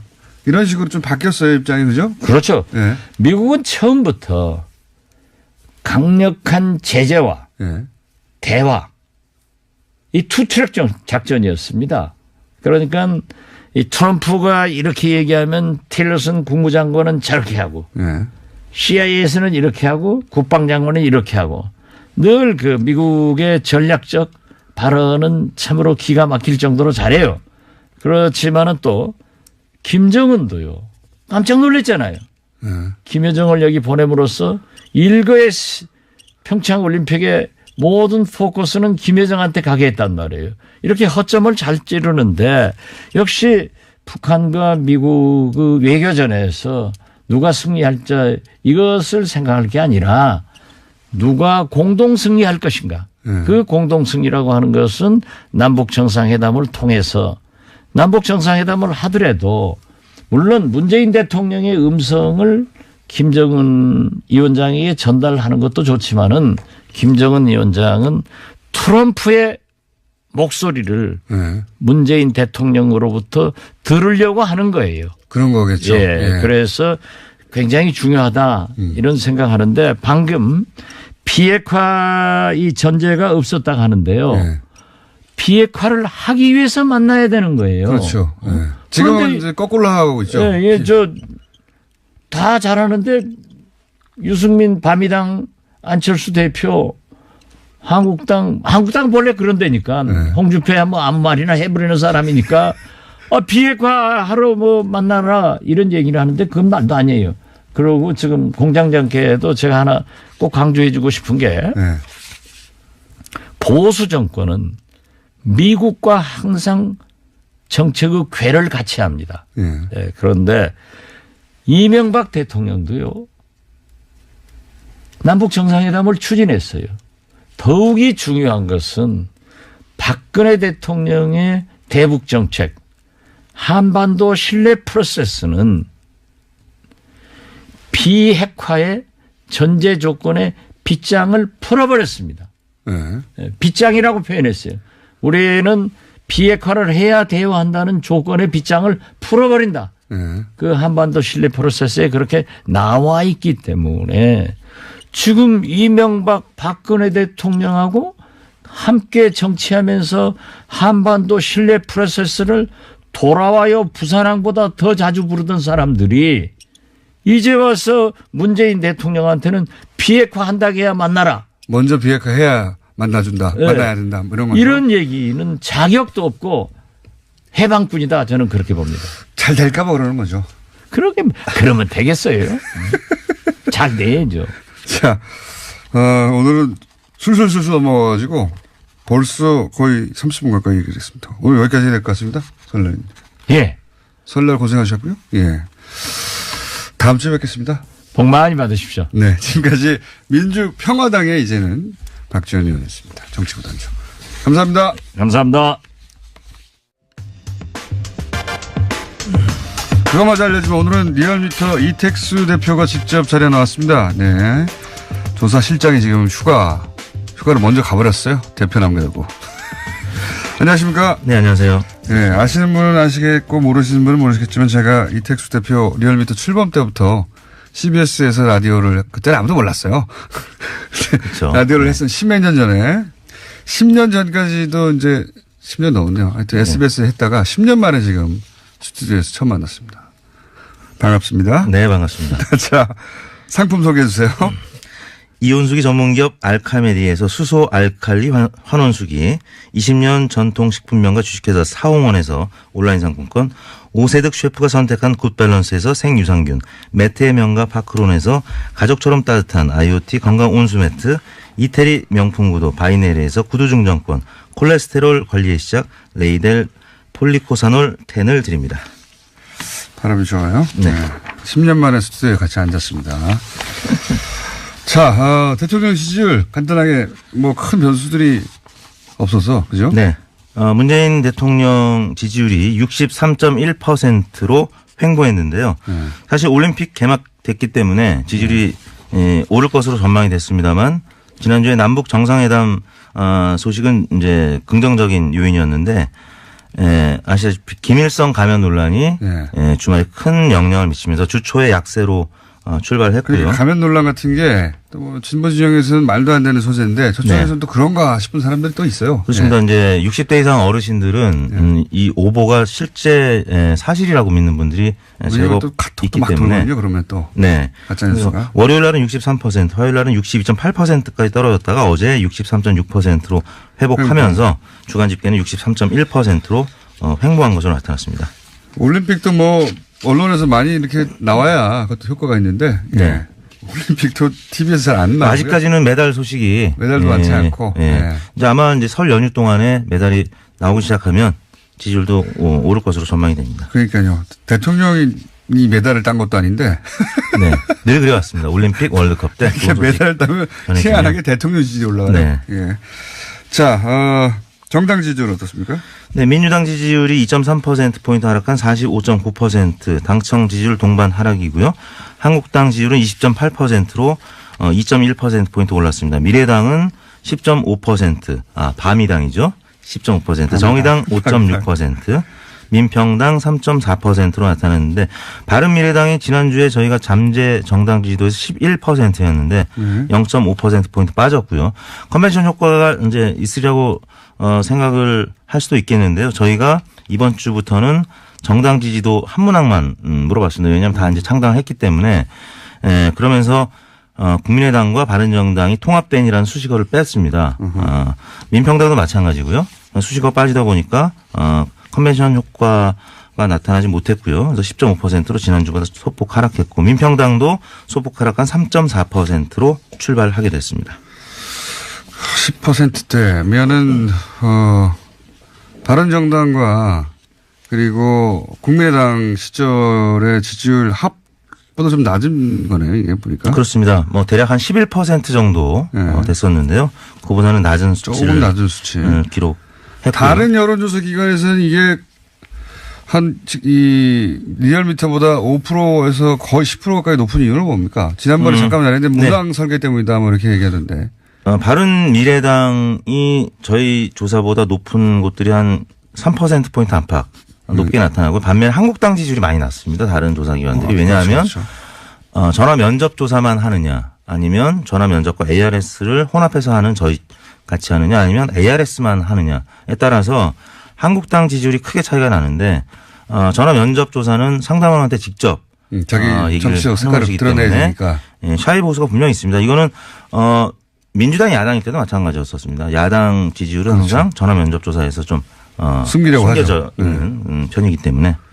그런데 이제 ARS를 적절한 비율로 거나 아니면 ARS만 하면 한국당 지지율이 높게 나타납니다.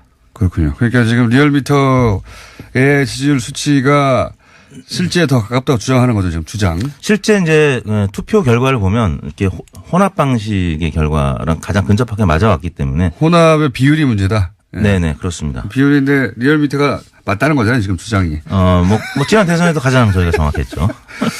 자, 민주당은 어쨌든 40% 중반 이상을 항상 유지하는 편인데 이제 네. 앞으로는 좀 지방선거가 본격적으로 들어가면 이게 또 요동치겠죠. 그렇습니다. 그래서 40%대를 유지하느냐 못하느냐의 문제일 것 같은데요. 이번 주 45.9% 매우 높은 지지율이긴 합니다만 이게 지난 대선 이후에 가장 낮은 수치라는 얘기거든요. 그렇죠. 일간으로 보면은 지난 금요일에 비해서 지난 월요일이 5%포인트 빠졌는데 한꺼번에 빠진 이유가 뭐예요? 김일성 가면 논란이 가장 큰 영향을 미쳤다고 봅니다. 문재인 대통령 그래도 남북 정상회담이라는 이제 호재가 있었기 때문에 그게 상승 또 하락 요인이 이제 상쇄되면서 뭐 횡보를 하게 된 건데 민주당은 직격탄을 맞았다고 봐야죠. 반면 한국당은 오랜만에 또 20.8%로 20%를 기록했습니다. 다시 말씀드리지만 이 이제 젊은 세대는 전혀 안 먹히지 않는데 네. 근데 이제 이런 일이 생기면은 노년층의 카톡을 보신 분들이 있을지 모르겠는데 네. 거기 보면 이제 고려 연방제가 된다든가 사회주의 국가가 된다든가 네, 맞습니다. 우리로서는 도저히 이해할 수 없는 카톡이 막 돌아요. 네. 이런 가면 논란이 나오면 역시 북한이 올림픽을 이용해 가지고 지금 김일성 찬양을 한다 이런 식으로 확 돌아버리거든요. 네. 그래서 노년층이 실좀 움직입니다. 그게 그렇죠. 여론조사에 좀 잡히고 그러니까 젊은 세대는 그런 카톡을 받아본 적이 없어서 그런데 이제 20대의 경우에는 지금 네. 문재인 대통령도 이번 주 같은 경우 30, 40대가 70%인 반면에 20대는 60%대로 다시 지난주에는 한번 70%대인데 떨어졌거든요. 네. 민주당 지지율도 20대에서 50% 초반으로 떨어졌습니다. 30, 40대는 50% 후반인데요. 20대가 2주 전에도 그랬었는데 평양 올림픽 논란. 그렇죠. 네, 안보와 안보 관련된. 이슈에 또 20대가 이 20대는 10대 시절을 박근혜 이명박 네. 보수 정권에서 보내다 보니까 20대가 또 보수화된 측면이 있어요. 그리고 네. 안보 이슈에 20대가 좀 움직이고 네. 그리고 60대 이상은 말씀드렸다시피 카톡으로 움직입니다. 네. 그런 영향이다. 네, 이번 자, 주중조사는 네. TBS 의뢰로 지난 12일부터 14일까지 3일간 전국 19세 이상 1,502명을 대상으로 유무선 전화 면접과 자동응답 혼용 방식이었고요. 표본 오차는 95% 신뢰 수준에서 플러스 마이너스 2.5%포인트였고 응답률은 5.2%였습니다. 자세한 내용은 중앙선거 여론조사 심의위원회 홈페이지를 참고하시면 되겠습니다. 자, 남북 정상회담 개최에 대한 여론조사. 이거 사실 다른 여론조사 기관들도 많이 했는데 네. 대부분 70%가 나오는데 또 리얼미터는 이것도 낮게 나와서 61%. 네, 한 10%포인트 차이가 있었는데 이것도 마찬가지로 전화 면접 자동응답 방식 혼용 방식과 보수 성향의 네. 유권자들 혹은 뭐 시민들 국민들이 이렇게 물어보면 남북 정상회담을 하지 말아야 된다라고 말하고 싶은데 네. 그렇지 않는다는 거네요. 그렇죠. 조사 결과 먼저 소개해드리고 이제 배경 설명을 해드리겠습니다. 배경 설명할 시간은 없어요. 네, 찬성 한반도 평화 정착 출발점이다. 찬성한다는 의견이 61.5%, 네. 반대한다는 의견이 31.2%였는데 이 31.2%가 보수층이 네. 지금 뭐 정당 지지율 하면은 한국당이 뭐 20%가 안 나오기도 하고 20% 이제 간 넘기도 하는데 이런 조사를 해보면 보수 성향 응답이 30% 넘게 나타나거든요. 그렇죠. 그러니까 지방선거 때 한국당 지지율이나 혹은 이제 바른미래당 지지율 합쳐서 30% 이상은 충분히 나올 수 있다라는 거죠. 그렇죠. 그래서 민주당이 40%대를 계속 유지하는 것이 지방선거 승패의 관건이라고 할 수 있겠습니다. 그렇죠. 그러면 중도층이 어디로 움직일지가 네. 그거에 따라서 움직이겠죠. 그러니까 61대 31 이게 이제 우리 지금 현재 지형 정치 지형에서 진보 보수의 네. 지형하고 유사하다 이렇게 보면 되는 거죠. 그렇죠. 이제 진보에다가 중도 진보까지 합친 응답이 61.5% 정도로 보면 되겠습니다. 남북 정상회담이라고 하는 큰 이슈에 대해서 31대 61 정도로 반응한다. 네. 한 10여 프로 가까이는 잘 모르겠다. 이런 유보층인 그렇습니다. 것이고요. 네. 유보층은 독도는 누구 땅입니까? 물어봐도 유보층이 나와요. 과거에 저희가 한번 해본 적이 있는데 한 98%가 독도는 우리 땅이라고 얘기를 했고요. 네. 한 1%가 아니다. 그다음에 1%는 잘 모르겠다. 항상 이제 그런 잘 것들이 모를 나오고. 수도 있습니다. 네. 그런 명백한 사안도. 맘 같아서는 대마도가 누구 땅이냐고 물어보고 싶은데 네. 한일 외교가 이제 큰 또 파장을 일으킬 것 같아서 하지 안 못하고. 일으켜요? 리얼미터 그런 조사한다고 해요. 리얼미터 그 정도까지 아닙니다. 한번 해보시기 바라고. 자, 여기까지 하겠습니다. 네, 이번 조사는 2월 14일 전국 19세 이상 성인 11,136명에게 접촉을 해서 최종 500명의 응답을 완료했습니다. 조사 방법은 동일했고요. 표본 오차는 95% 신뢰 수준에서 플러스 마이너스 4.4%포인트였습니다. 지금까지 리얼미터 이택수 대표였습니다.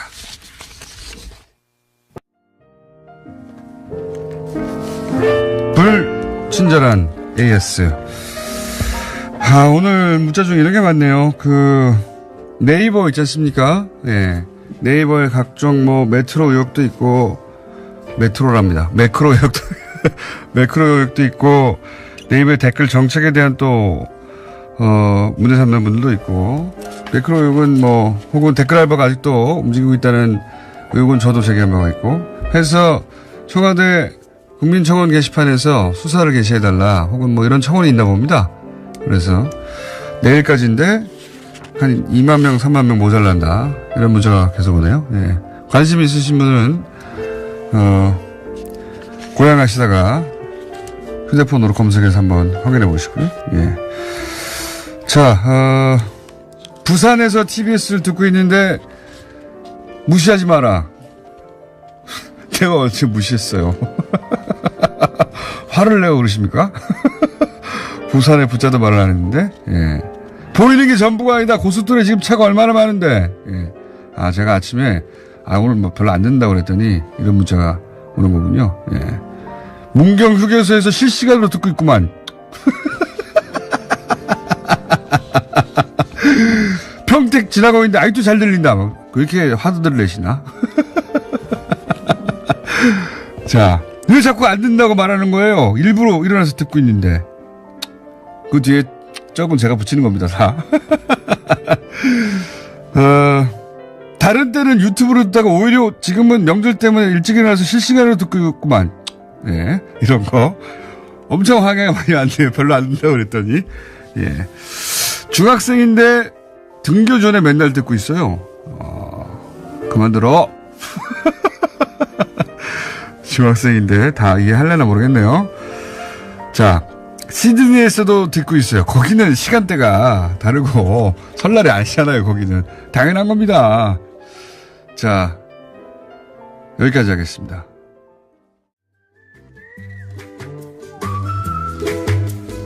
도시건축가 김진애 박사님 나오셨습니다. 안녕하십니까? 네, 안녕하세요. 자, 협찬 멘트 해주시고요.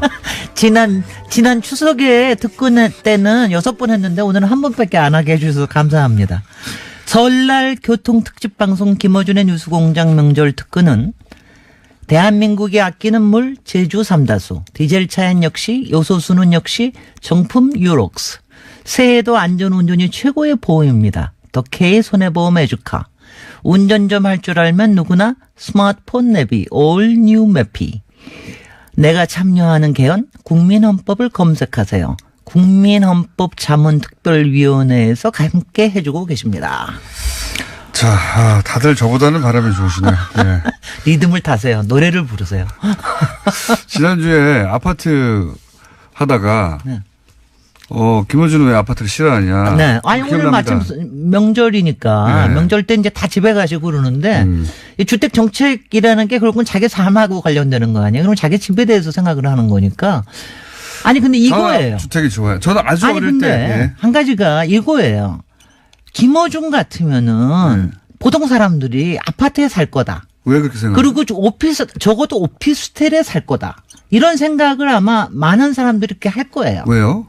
왜요? 네. 그러니까 아파트 굉장히 현대적이고 굉장히 세련되고 굉장히 자유주의자고 저는 굉장히 그런 느낌이 안 드는데. 개인주의자고 그런 사람들은 아마 아파트에 살 거다 또는 오피스텔에 살 거다라는 생각을 저도 그런 오해를 많이 받아요.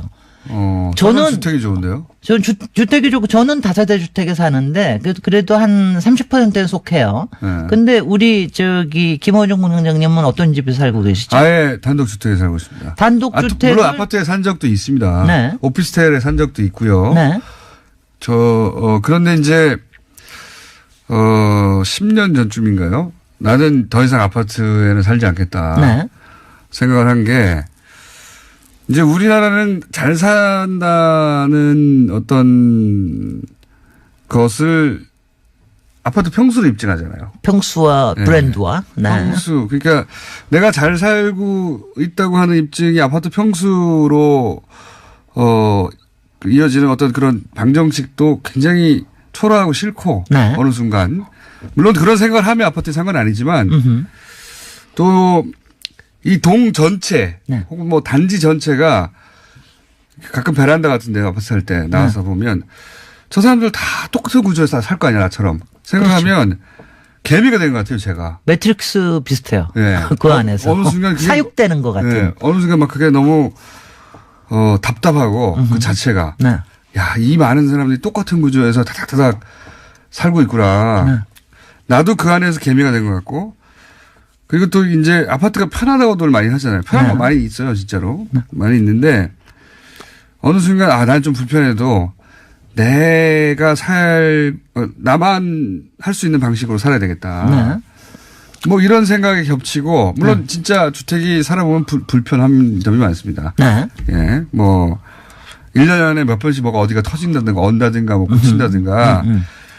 근데 저는 그게 나만의 방식으로 사는 데 대한 비용이라고 생각하고 그리고 또 재밌어요. 어느 순간부터 고치고 하는 게 어느 누구의 눈치도 안 봐도 되고 구조 자체를 바꿔도 되고 그리고 불편한 걸 아무렇지도 않게 생각하는 감각도 생겨요. 아, 멋있다. 예. 역시 김원준 공장은 멋있어요. 네, 그러니까 제가 제 표현을 하기에는 예. 집놀이를 할 줄 아는 남자 여자가 되자 하는 게 제 평소의 소신 중에 하나인데 그걸 아주 집놀이를 그 묘미를 깨달은 분 중에 한 분이에요. 그러니까 고장 나는 거조차도 놀이다. 이거 고치고 이러고 하는 것도. 이게 이제 이런 거 있습니다. 어느 날 저희 그 부엌에 그 수도관이 터져가지고 폭포수처럼 물이 쏟아지고 물이 쫄쫄쫄 나오는 게 아니라 콸콸콸콸콸. 아니 지진 났나 보다 이런 정도로. 근데 그걸 이제 처음엔 당황해가지고 물론 그 물을 퍼내는 걸 감당이 안 되는 거예요. 가서 잠가야지 일단. 근데 이제 그땐 잠그는 것도 모르는 거지. 주택에 처음 살아봐가지고 도대체 왜 이렇게 됐는지를 모르는 거예요. 근데 어느 순간 웃음이 나오기 시작했어요. 그럼요. 그러다가 갑자기. 너무 웃기다 이 상황이. 아니 지붕에서 어떻게 이렇게 폭포수가 흘러내리지.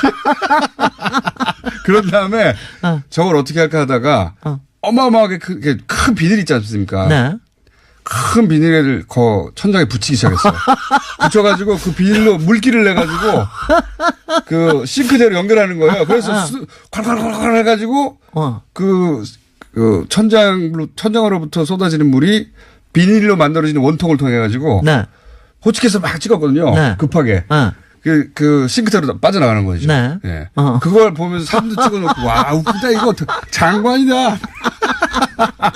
그런 감각도 생깁니다. 예. 여러분 아시겠죠? 제가 지난주일부터 이거를 공장장은 왜 아파트를 싫어할까로 요번에 하겠다 그러니까 여러 사람들이 추측을 냈어요. 근데 그 중에 두 개가 있는데 고기 구워 먹으면 옆에서 아래 위층에서 예전에 그런 사람도 했는데 실제로 살게 되면 귀찮아서 안 합니다. 맞아요. 또 한 가지는 흡연을 마음대로 하고 싶어서. 그것도 상관없어요. 그것도 아니 근데 요새는 좀 상관이 될 겁니다. 근데 아파트마다 흡연 아파트가 굉장히 그전에는 그랬는데 근데 이거는 저는 한 4반세기 전에 탈출을 했어요. 저는 이제 이런 거예요. 다른 거 그런 거 다 떠나서 저는 내 집과 우리 사무실이 같이 써야 되겠다. 저는 이제 아무래도 자유직종이니까 같이 써야 되겠다. 애를 키우는 입장에서 도저히 안 되겠더라고요. 왔다 갔다 하는 게. 그래서. 그런 이유로 시작했고. 그런 이유로 시작을 해서 저는 뭐 집을 지을 수 있는 사람이니까. 그래서 집을 지어가지고 했는데 정말 제 인생 중에 그렇게 한 것 때문에 우리 시부모님들한테는 엄청나게 욕먹었습니다. 너는 망했다. 그 아파트, 그 비싼 아파트를 그렇지. 팔고 얼마나 올랐냐. 집을 무조건 자산의 가치로 보니까. 글쎄 말이에요. 그러니까 그랬지만 저는 하여튼 간에 지난 25년. 저는 부동산 시세에 대한 관심이 없어요. 아예. 맞아요. 그런 거 저거 하는데. 근데 이제 이게 참 이래요. 이거 하면은 이런 멘트들이 굉장히 많이 옵니다. 나는 정말 아파트가 싫어요. 나는 아파트가 싫어서 그래서 나는 집에서 살 수밖에 없어요. 그러니까 집에서 하니까 너무 좋아요. 근데 이런 분들이 다 해봤자 한 정말 10%밖에 안 돼요.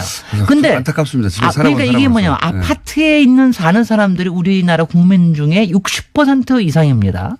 그런데 그 사람들이 다 아파트가 싫어요 해가지고 사는 건 아닐 겁니다. 좋은 점도 많이 있겠죠. 좋은 점이 많죠. 안전하고 편리하고 또 나중에 환금성도 좋고 집값도 오르고. 그렇죠. 뭐 층간 소음 조금 문제 있지만 조금 참되고. 저는 집으로 돈 벌 생각이 없거든요. 글쎄 말이죠. 시세 차익을 통해서. 근데 이제 이럴 때 근데 그 안에서 나는 정말 아파트가 좋아요 하고 사는 사람들은 그 60% 중에 과연 얼마나 될까? 싫어하는 분들도 있을 거예요. 그러니까 싫어한다라고 얘기하기보다는 이거는 아닌데라고 하는 생각을 가진 사람들은 있을 겁니다. 그러니까 저는 이제 우리 사회의 우리 사회가 좋아지려면 집 문화가 좋아져야 되고 그러면 아파트를 다 싫어해서 없애는 게 아니라 우리 아파트도 괜찮은 집으로 만드는 거를 굉장히 많이 노력을 해야 된다고 생각을 하는데. 주택 특집 계속 다 가합니까? 아니요. 그러니까 오늘까지만 하는 거예요. 오늘 뭐 오늘까지. 시간 다 됐는데 그러니까 아파트를 그래서 좋은 안정해야 집으로 좋은 집으로 만드는 여러 가지 아이디어를 내 봅시다. 왜냐하면 아파트를 싫어요만 할 게 아니라 그러니까 괜찮은 집으로 만드는 거에 우리 많은 생각을 해야 마당 되겠어요. 그리고 마당이 크든 작든 네. 마당에 나가지 않더라도 마당이 주는 기쁨이 있어요. 그럼요. 예. 아 정말 좋습니다. 사는 거. 그러니까요. 네. 아파트 이해 주택 가는 것도 있다. 네. 김진애 박사님이었습니다.